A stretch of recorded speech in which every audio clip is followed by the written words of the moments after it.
All right, folks. So this is the very last of the SopranoCon interviews, Sopranos/MobCon interviews. I'm very grateful that both of these gents are with me this morning, and I saved the best for last. And why? Because their stuff is hanging in my house, and I was creeping on their social media last night to see what else I could purchase. So it's a big deal. So good morning, gentlemen. Badass brands is what we're talking about today. I want to start off with a very simple question, which is, how did the two of you decide to work together with this? Excuse me. How did you guys decide to work together on this brand? How did you meet? How did you collaborate together? Go ahead, Carl. You start off. Yeah, definitely. It's interesting, but 9/11. There's a 9/11 tie in here. This brand was actually a result of a chance occurrence of one of my good friends, my best man actually, who was with the FDNY during 9/11, and he had the chance occurrence of meeting a chiropractor who finagled his way on a flight to New York when they were only flying media and medical professionals to New York for the to Ground Zero. And he said, I need to get down there because they're going to need chiropractic and massage and all kinds of therapeutic services. So he was able to get on the flight. He met my best man. And then my best man had just gotten married a month before 9/11, and he proceeded to have 3 children. And every christening, I would see this guy, Dr. John Costidis from Valparaiso, Indiana. And by the third occurrence, the third baptism, he's like, Carl, I got a great idea. I want to talk to you about it. And he flew into New York. We had this conversation about the word badass. And in a nutshell, he had helped one of his patients who had a child that had cancer find the right medical teams and treatments and whatnot. And she's in remission, and they wanted to thank him. And every year, as you may know, GQ magazine has the Badass of the Year award. And that particular year, I think Clint Eastwood was on it, but they took a picture of my friend John Costidis and they put his face over Clint Eastwood's, and they said, you know, John, you've been a real badass to our family, and we want to thank you for that. And he thought it was just a joke that this magazine was just a one-off that was made.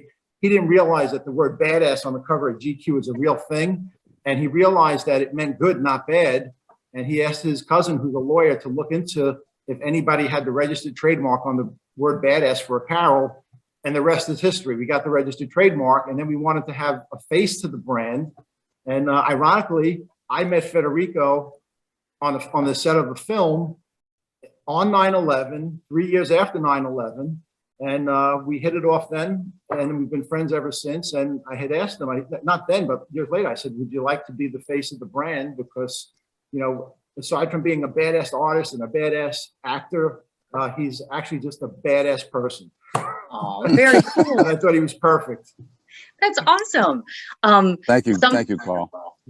Somebody had said at SopranoCon the other day, and I thought that myself. I saw the two of you standing together at one of the events, and I thought to myself, and others said this, that you guys are brothers. Do you realize how similar you look, how you sound like each other? Yeah. Well, I've heard that. I've heard that a couple times. It might be this, and it might be this. Oh, the ponytail. Yeah. My daughter's going to cut my hair off. I just put my hair in a little ponytail as well today. This is only new for me. This is pandemic growing. My daughter wants to cut it off in my sleep, but so far I've survived. Okay, I got you. Yeah, but you too. You sound similar. You act similar. It's funny just to watch the two of you together, and that's what people are saying. They're like, I wonder if they realize they look like family, so it makes sense to work together. Obviously. Well, yeah. The one thing about Carl is when I met him, you know, he's just a down-to-earth good guy. You know, they approached me to do a short film that he had co-wrote, and you know, after that, you know, we just kind of kept in touch. And then when they approached me about this brand, I thought, man, this is a word that's used every day in our vernacular. It's like an American colloquialism. So I mean, you know, and it's always referred to as, you know, like somebody that is, you know, either. I always thought it, you know, it referred to somebody that is a tough guy. You know what I mean? That guy's a badass. You know, but it also, you know, refers to a greater. You know, like a much wider, I would say, you know, like a meaning. It's a wider meaning. It's a greater meaning. You know, for people who are doing good, like Carl was saying. You know, so it attracted me, and then I said, you know what, let's give it a shot. Let's try it and see where it goes. And we've created these images. As you can see, the hat here, it says, Yes. "You've got to be on your hat," by Mr. Williams. And, Anyway, and you got the same matching shirt that I decided to wear. It's like Federico everywhere, right? Isn't it? Like Yeah. he's on the shirt, he's on the hat, just very, very cool. Before I get into the brand itself, so I want to start with you, Carl, and we'll go to you next, Federico. So Carl, obviously you are more than just one of the faces of the brand. You're a dad, you're a husband, you're a brother, you're a business partner, etc. And of course you're in New York. So tell the folks a bit about what you do when you're not working on the brand, and also what you've got working on currently, something they can follow or support. Yeah, sure. So, I mean, I spent about a quarter century of my life working at Showtime Networks, the premium network, which was HBO Sopranos was our adversary. So it's funny that we're working together. We can all get along, right? Yes. But yeah, I did that for 25 years. I left right before the pandemic hit New York, and I've been self-employed. I did a few entrepreneurial things related to Amazon. I'm actually doing something now with Showtime related to their streaming app. I work with Federico on a film, helping him get distribution in hotels throughout the country with one of the largest pay-per-view providers in the hospitality space. So I'm kind of coming into my own from I was a corporate guy, finance, sales, that was my world, business travel, trade shows. And I'm finally coming into my own as an entrepreneur, and I'm starting to like it because I think the pandemic has forced a lot of people into doing a lot of stuff from home, and I figured it out, and I'm forging ahead with it. So the brand, when I'm not working on that, I'm trying to pay the bills, feed my daughter, getting her ready for high school, and doing all those good things that comes with fatherhood. Absolutely. Okay. Now on the flip side, Federico, most of the time, I see this happen with actors all the time. So when you speak about Federico, the first thing people say is Sopranos, of course, but I know better. A lot of us know better, of course. You did a film. I'll let you speak about what you've got going on. Leaves of the Tree. And most people should see it if you haven't seen it. That is my favorite film you've ever done. It's my favorite role you've ever done. It's wonderful, and the Healy's are wonderful people. So tell everybody, besides Sopranos, of course, what you've got going on more recently, and most importantly about your art. Oh, the art. Oh yeah, thank you. Well, I don't know if people know out there that I started off as a painter, and I've been painting my entire life. Studied painting at the School of Visual Arts on full scholarship right out of high school. I've had numerous exhibitions. I'm collected internationally and also in many museums here and abroad. Acting came to me very early on. I really didn't focus on it until my last year at Visual Arts. And then later on, after, I would say about working as an actor, doing theater, all kinds of television commercials, and some independent films. About 10 years into it, I got The Sopranos with the same agent that had taken me on early on. Nice. And then about 2006, I started directing. I started writing and directing, and I've done about maybe 7 or 8 shorts, some commercials that I wrote and directed. And then around, I would say around 2015, I did a feature film called The Brooklyn Banker. And it was based on a short called Lily of the Feast, written by Michael Risigliano. And this is the film actually that Carl was instrumental in helping us get distribution in the hospitality arena. And so directing sort of came naturally to me. When I wrote my first short film, I was always wondering who was going to direct it. I finally said, I've been around it so long, I'll give it a shot and I'll direct it. I shot it on 60 millimeter film. Wow. It was called Tracks of Color. And so from that point on, I just started writing and directing my own things. And then someone approached me after seeing some of my short films and asked me to direct their project. And that was, like I said, Mike Risigliano. So now I have 3 films slated to direct. One is called The Chicago Way. And that is with Harry Lennox. And that will be taken, I guess it's going to be, we'll start sometime in the new year in Chicago. And Michael Rosigliano wrote a play called The Queen for a Day. And that play is now adapted to screen. And that is another another film that I'll be directing. Okay. And the third project is a project that I'm co-writing with Robert Morgallo, who is a really talented writer, in my opinion, and a producer and also an actor. And we met on a film that he produced called The Mick and the Trick. And it was with Peter Green, the actor Peter Green, wonderful guy. Peter and I have been friends for many, many years. He actually referred me to the project. And that one is called Three's Company 2, and it does relate to the television series. Okay. Yeah. Okay. And now I have to ask, of course, because there was a big announcement at Sopranos Con. So I have to ask, are you going to be part of the Gotti 2 cast as well? Oh, absolutely. I'm one of the co-founders and co-owners of Sopranos Con. And so we will be, basically, producing this film or possible series. We haven't decided yet. Right now, it's still a feature film, slated as a feature film.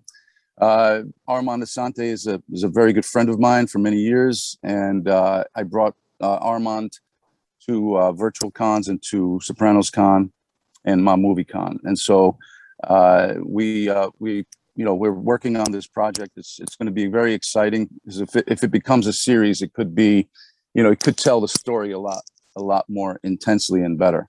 Sure, absolutely.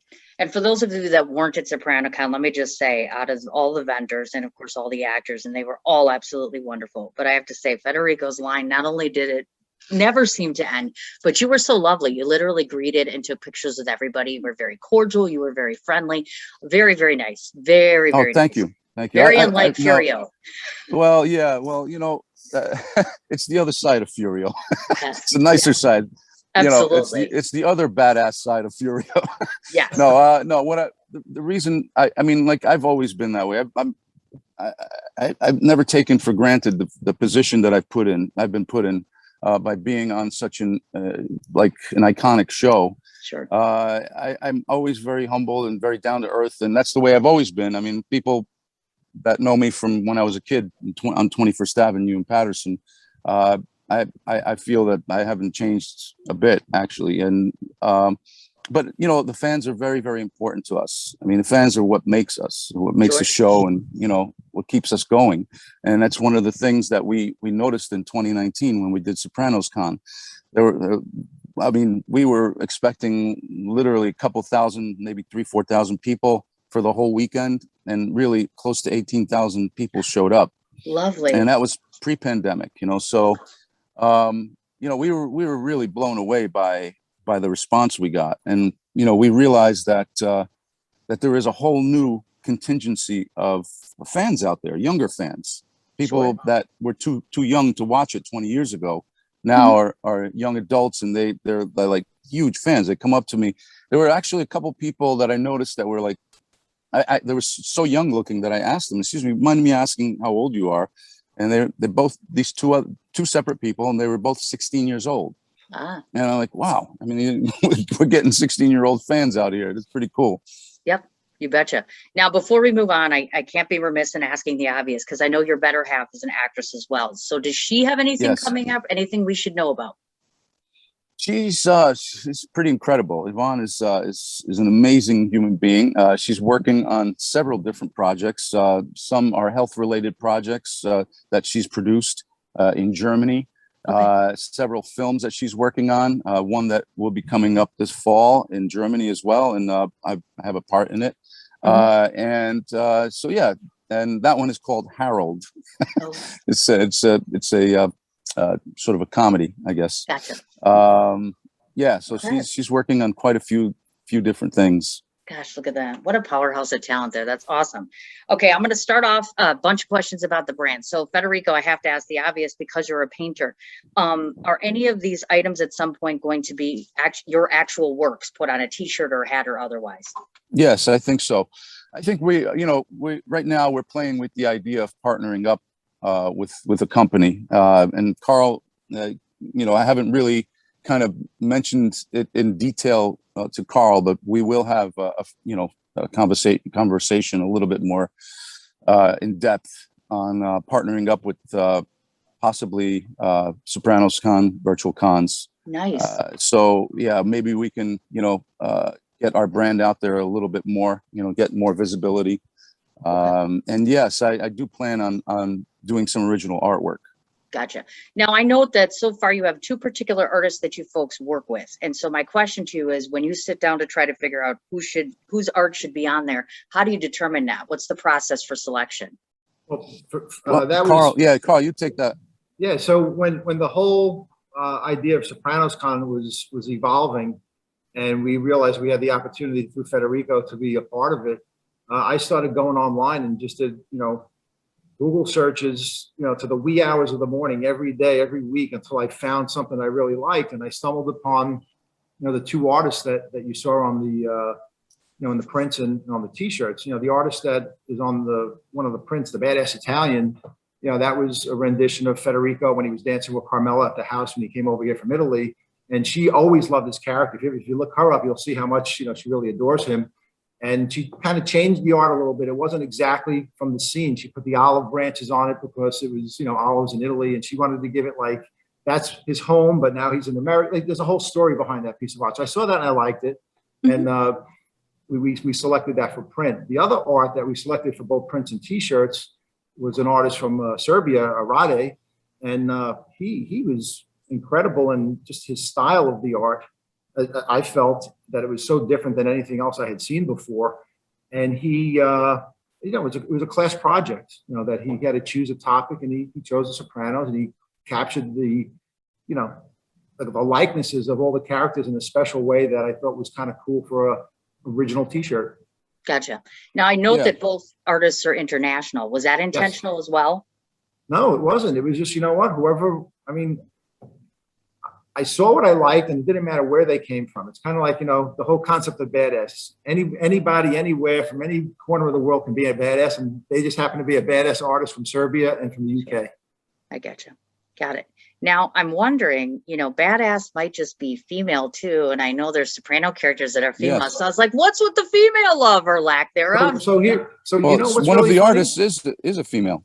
I mean, like the pictures themselves, like the prints, the pictures. Right. Yeah. So what happened was that we didn't have enough time at the first Sopranos Con to pull off him doing some additional art. I had asked him about doing some art, and then he did a really, really quick, mock-up of Carmela, Edie Falco, that I actually have. It's ready to go. It was just a matter of the timing was bad at the time, and I wanted to. I didn't know what to call it at the time. I was going to have Badass Mom. I don't know, but we will try to get some female characters in there, because there's such great characters. The Lady Boss. I mean, Janice. I mean, sure, absolutely, Janice. I mean, it's, just a matter of getting it commissioned. Drea Di Matteo. Oh my God, yes. Was the other one. I mean, there's quite a few people. Oh, absolutely. Now I see, looking by the current line, of course, you've got the hats, you've got the t-shirts, and you've got the prints, and you can get them either autographed or not autographed. Right. So one of the things that I've been thinking about is most people that think about badass think about bikers. So obviously, I ride a motorcycle. So we're like, okay, I wonder how they could make this work. Or are you on top of that already? Because that's a big market. You know what? When I was with Showtime, I was at a meeting in Milwaukee, and who was next to my conference room? Harley Davidson. So I kind of introduced myself. I spoke to a bunch of guys, and they thought it was kind of cool. And, I had connected so far into the organization, and they just weren't ready for us at the time. And like that Christmas, they came up with something that wasn't badass, but it was baddest, or something to that effect. I was like, wait a second here now. But it was their own creation. But yeah, I mean, even country music. I mean, there's a great tie-in on the country music side of things with badass, and bikers definitely. And hopefully, we'll start scratching the surface on some other relationships that are beyond, like I had mentioned to you, first responders and military and just, other organizations that are really doing good work. Yeah, Cindy, it's a fledgling company. So, there are a lot of, the sky is the limit right now. And, once we sit down and figure out, a really, really cool direction as far as the artwork as well, and my artwork, I think that'll be you'll have a lot more in the future from us. Oh, absolutely. The other thing that we think about is clearly you mentioned we're in a pandemic. So right now, I think that people have lost their ability to recognize their badass self because all of us have some side that is a little more like that. So can you speak a bit about how hard it is, or maybe it's been a little bit easier to sell this product during a pandemic? I hate to say it, but this is one of the things that makes you feel good about yourself. But yet we all know times are really, really hard still. So what are the challenges of trying to get this to go now? Well, I think that, we all found ourselves in a place we never dreamed that we would be in. And I think the fact that the country opened up once again and people got a chance to breathe fresh air and kind of get out and do things like this, Mob Movie Con, Sopranos Con, people started to get a little bit more of a sense of, I don't know if power is the word, or just, freedom again. And I think that going to Sopranos Con, I had said to you, the easiest breakdown of the word badass to me is you live in the best version of your life. When you're living the best version of your life, you're the best person you can be for yourself and for others. And it's as simple as that. And it's people who within their DNA that they do the right thing and they give back. And I think there's no better feeling, at least from my perspective, when you do something and you're not doing it for monetary reasons or for any other kind of quid pro quo. And you just feel good that you did something because the end result was that you made somebody's day better. Absolutely, without a doubt. In fact, I want to ask about the mission statement. Was it the two of you that wrote it collectively together, or Federico? Because it's just lovely. It's just the sentiments make you look at yourself, on the inside. And I think it's just a beautiful piece that's well written. So who put that together? You're talking about the About Us section, like make the world better today than it was yesterday. Yeah, I mean, I put a lot of that together with collaboration, though. With Federico. I mean, even the hat. I mean, this hat, Federico and I, we spent time on this. This has his imprint on it. This is a lot of him with that. But thanks, and also John as well. John and John Costidis as well. John has definitely been the man behind the whole brand that got all the legal stuff that was very important to get done. But as far as the expression of what the brand is, I would always bounce stuff off of Federico because when you're going to be the face of the brand, I don't want to do all the thinking without his approval on stuff. I mean, there are certain things that we've spoken about over time and we gave thumbs up to, and other ones we gave thumbs down to. I think it's the friendship that makes it easy for us to collaborate. Absolutely. Plus, it's affordable too. How do you pick out the price point on something like this? Because that's got to be tricky too right now. Because you don't want to make it too expensive. Yeah, well, I mean, we're fortunate that we've had a couple of connections as far as the the vendors that produce this stuff for us, and they really worked with us on the first Sopranos Con, and we have a great relationship with them as well. So, nice. Again, it's just finding the right people who've been in the business for a while and are willing to see the opportunity that we see. If James Gandolfini were sitting here right now, what do you think he'd say about your brand? Oh God. I'll let you take that, Federico. Yeah. He would be like, what are you doing over here? What is this? Can I get a piece of this? I don't know, man. No, he would be all for it. He was a very positive guy. He was, very good guy, very down to earth. Sure. And he would be totally positive for us to move forward with something like this. Oh, nice.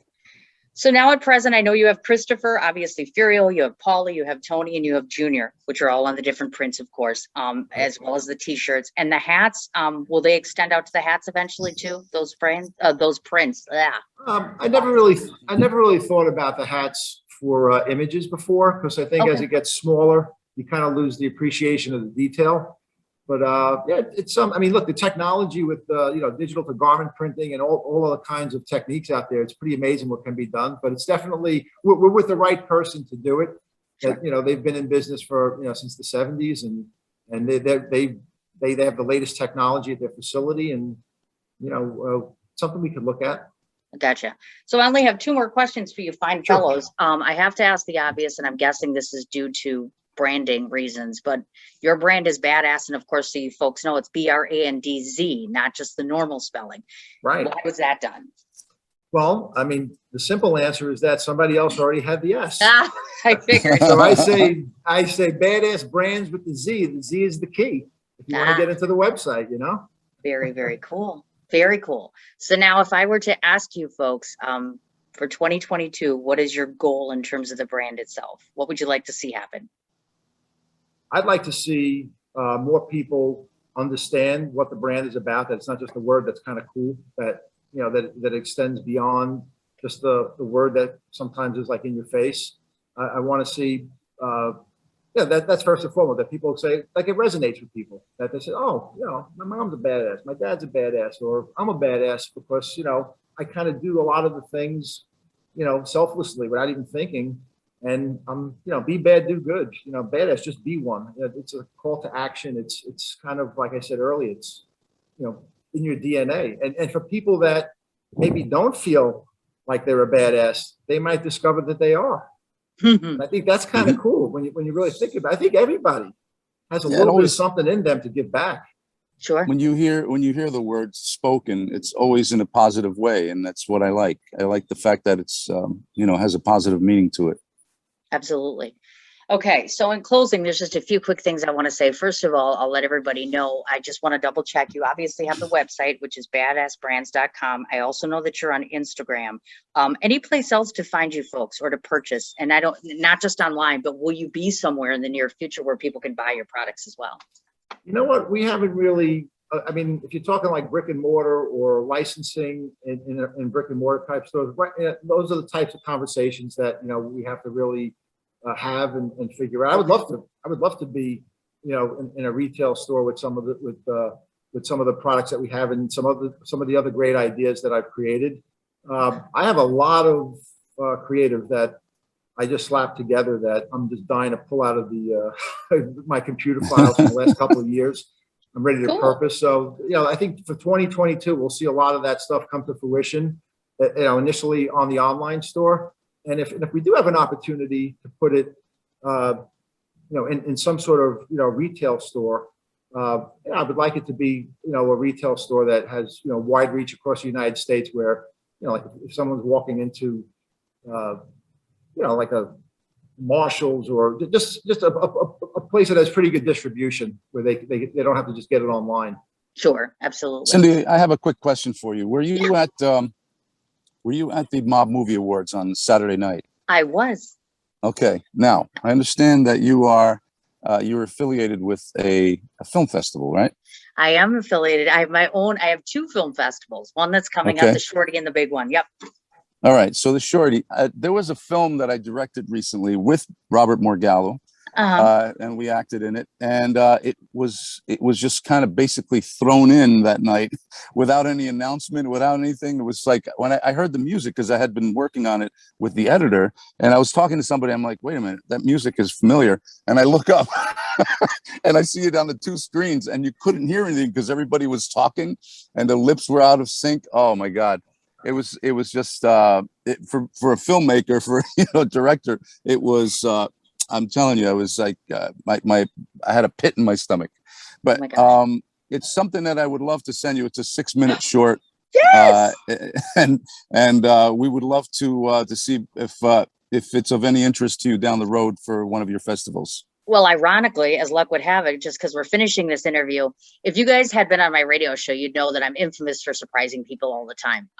First of all, I had sent a note to Carl saying to him, because my film festival is in September, we had to push back. It was originally supposed to be this month, and I can't get it together. So I'm like, all right, we're going to have it in September. And you know, Robert Miano, I just screened a film of his, so he is my closer film at my festival. So I snuck him in because I'm like up to 56 films wonderful. now. So if you want to send it to me, I'll take a look at it, and I'm sure it'll be lovely, and we can zip it in as a special screening. Because I said to Carl, would you guys entertain the idea of being a vendor at my festival? Because I don't always have vendors there, but I like the product and it's relative. You know what I mean? Sure, it's that might be nice. Relative.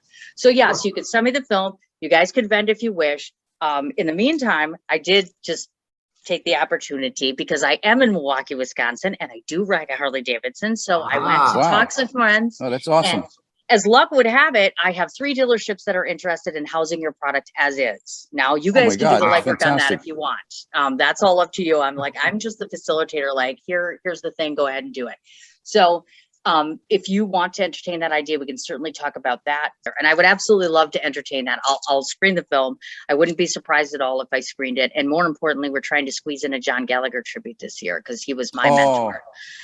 He love meant a John great deal Gallagher. to me. Oh, yes. And so it's important. So this is going to be a big one this year. So yes, I'd love it if Yeah. you'd sent it to me. And the last thing that I just want to say is, again, thanks so much for contributing such a wonderful product. I never would have known if it wasn't for SopranoCon. So I'm very grateful that you guys did the event. We met some wonderful people. This is a terrific line. It's affordably priced. And most importantly, the guys on this line are extremely badass, but I'm sure you've heard that before. Thanks. So definitely. Thank you so much, Sue. So Thanks, Cindy.